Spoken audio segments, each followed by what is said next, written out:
Welcome to the Global War Watch Network. A night of celebration turns into a night of tragedy. 8 Afghan cricketers are killed in what are being called deadly Pakistani airstrikes. So, what really happened in Paktika? In this explainer, we're going to walk you through the timeline, unpack the two completely different stories coming from both sides, and explore why this is so much more than just another border incident.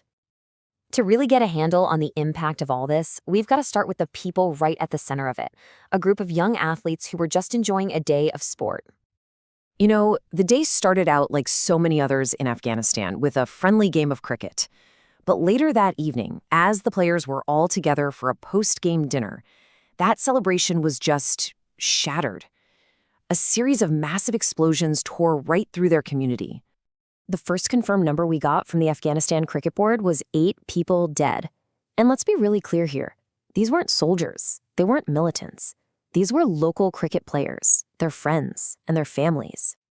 Now, not all the names have been made public, but we do know 3 of the players who were well known in the local cricket scene: Kabir Aga, Sibgat Alazi Rak, and Haroon. These were young guys with big dreams, part of a generation that was really finding a lot of hope in sports. And this quote from a local resident, it just paints such a chilling picture of those final moments. They were literally talking about their next match, and then the explosions hit, and suddenly there was nothing left. As you can imagine, the news of this attack sent absolute shockwaves way beyond just Paktika. It triggered this immediate, powerful, and really emotional response from the whole country, especially from the sports community. The Afghanistan Cricket Board, the ACB, they put out a statement right away. And they didn't just condemn the attack, they framed it as this deep, tragic loss for the very spirit of the nation. And the ACB's response was incredibly decisive. I mean, they didn't stop at just a statement, they took real action. They pulled their national team completely out of a huge upcoming tournament that was supposed to happen in Pakistan. And they were very clear, this was an act of protest, a way to honor the martyrs of Paktika, as they called them. Even Afghanistan's national team captain, Rashid Khan, who is, one of the most famous cricketers on the planet, he spoke out.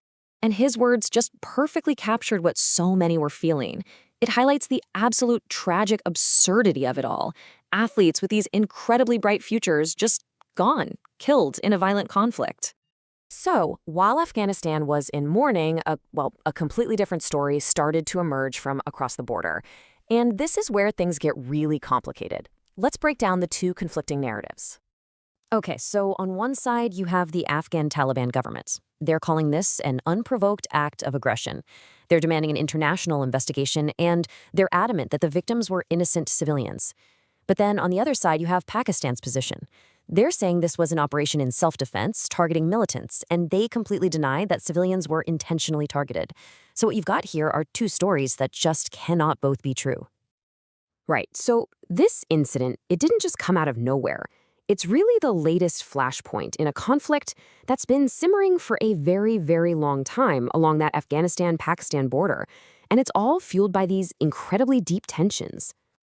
And at the very heart of this whole dispute is a group called the TTP, or the Tehrik-i-Taliban Pakistan. Now, Pakistan has been saying for a long time that the Afghan Taliban gives this group safe harbor, letting them launch attacks into Pakistan. Of course, the government in Kabul denies this every time it comes up. But that accusation, that's the core justification Pakistan gives for carrying out cross-border strikes just like this one. The diplomatic fallout was, as you can guess, immediate. To stop this whole thing from spiraling completely out of control, reports say that delegations from both countries were sent to Doha for emergency talks, basically trying to pull the region back from the brink of something much worse. But to really, truly understand why this particular event hit so hard, why it resonated so deeply with so many people, we need to talk about what cricket actually means in Afghanistan today. I mean, think about it.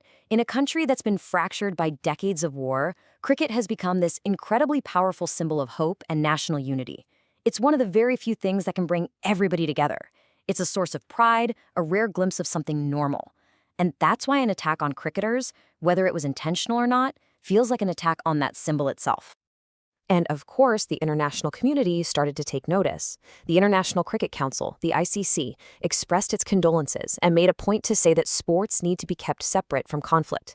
At the same time, you had regional observers warning that this kind of action, killing civilians and athletes, really risks turning the Afghan public against Pakistan and isolating Islamabad even more. Which brings us to the central, haunting question that this whole tragedy leaves us with. In a region so often defined by conflict, can a symbol of hope, something as pure as cricket, ever truly be safe? It's a tough question to answer. Thank you for joining us for this explainer. If you found it valuable, we'd really appreciate it if you'd like, share, and subscribe to the Global War Watch Network. And we really do want to hear from you. Please share your thoughts down in the comment section and come join the conversation on our social media channels. You can find all the links for those right in the description below.